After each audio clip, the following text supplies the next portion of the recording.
Om Bimo, Ya. terkadang kan kita kalau misalnya punya mimpi yang besar gitu, kita berdoa, ya, punya target, punya goal gitu. Tapi ada yang mengatakan bahwa saat kita sudah berdoa, tapi ternyata kita cancel sendiri doa itu. Cancel sendiri.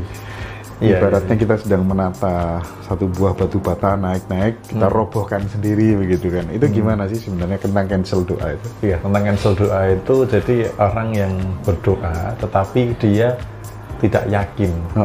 Gitu. Artinya kan doa itu kan harus dilepaskan kepada sang pengabul doa. Iya. Nah, banyak orang yang ketika berdoa itu masih dipegang lagi gitu loh. Ibaratnya proposalnya itu ketika mau diminta tuh ditarik-tarik gitu loh. Masih egonya itu masih ada gitu. Kemudian bisa juga karena nggak percaya dengan sang pengabul doa. Ya, artinya gini, kalau sudah berdoa itu harusnya percaya. Jadi khawatir itu masuk bagian dari meng-cancel doa. Khawatir? Iya. Kemudian melogikakan datangnya dari mana. Kan mengukur sang pengabul doa nggak bisa pakai logika. Logika kita nggak akan pernah nyampe dengan caranya mengabulkan doa. Gitu.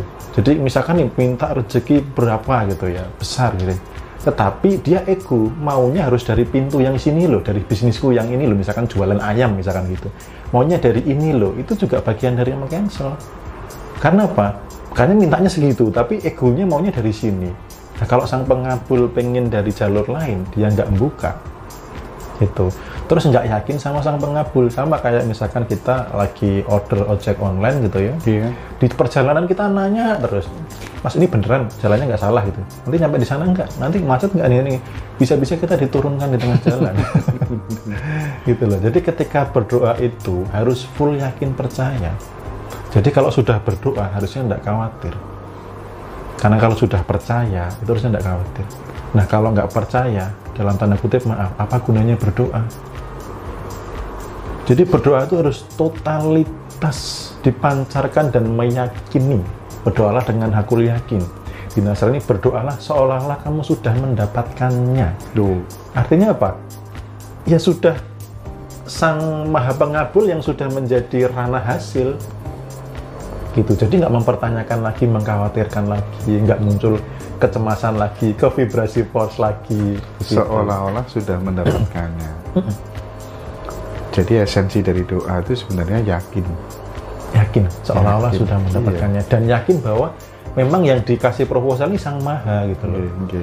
Tidak ada lagi campur aduk tentang pikiran logik lagi, ngukur diri lagi, sudah berdoa tapi nanti caranya gimana ya? Apa saya tuh bisa ya? Gitu loh.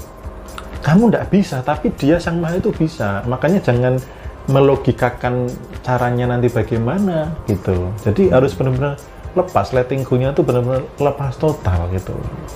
Karena hasil kan di sana. Habis itu kita fokus to the best saja. Tanpa meng-cancel doa, tanpa mengkhawatirkan, tanpa mempertanyakan sudah sampai mana tingkat pengkabulannya. Mungkin teman-teman yang mungkin berada pada angka gaji 3 juta Om, dia pengen naik level gitu. Porsi untuk naikkannya gimana Om? Minimal 4 kali lipat. 4 kali lipat.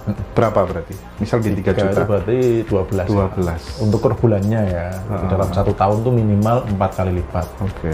Minimal. Itu tergantung ini kok. Di dalam diri kan saya kemarin juga sampaikan bahwa rezeki yang masuk kan tingkat kelayakan kita. Iya. Kalau layak 1 miliar pun ya karena Tuhan tuh nggak pelit kok gitu. Jadi ya pasti dapat juga. Nah makanya step melayakan diri ini supaya tadi enggak terganggu oleh pikiran logik apa saya bisa dan sebagainya. Paling nggak kalau ukurnya minimal 4 kali lipat dulu.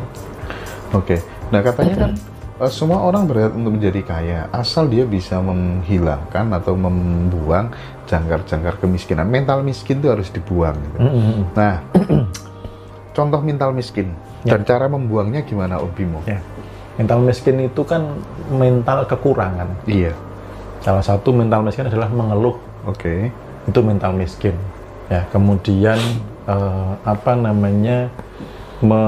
mendiskon atau apa sih istilahnya itu?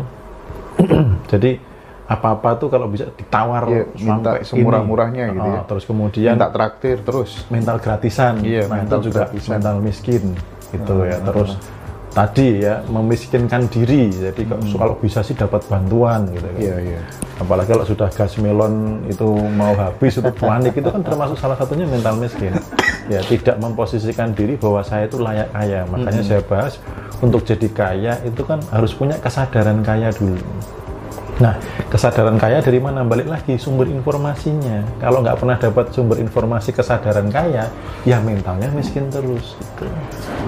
Jadi ini kaitannya sama apa tuh namanya, dengan siapa kita berkawan itu juga sangat penting sekali, karena informasi sering kita akses dari kawan-kawan ya. Betul, bahkan salah satu contoh di kelasnya Ipo Santosa dan banyak kelas lain juga saya temukan gitu ya.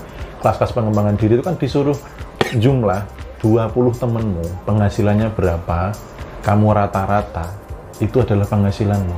Oh, teman terdekat mungkin? Iya, teman terdekat itu 20, penghasilannya berapa, di rata-rata, itulah penghasilanmu. Nah, caranya supaya rata-ratanya naik apa? Memasukkan orang yang penghasilannya besar menjadi ke sini gitu loh, ke dalam teman dekat. Itu teman saya langsung komen, iya ya Dek, kemarin habis kan kalau saya manggil saya Pak D, habis ketemu Pak D itu omset saya naik loh gitu. Yang biasanya FYP-nya cuma sekian jadi sekian, itu padahal apa yang dilakukan sama gitu. Tetapi dia punya kesadaran baru, terus melayakkan dirinya dan lain sebagainya, ubahnya di level yang halus gitu.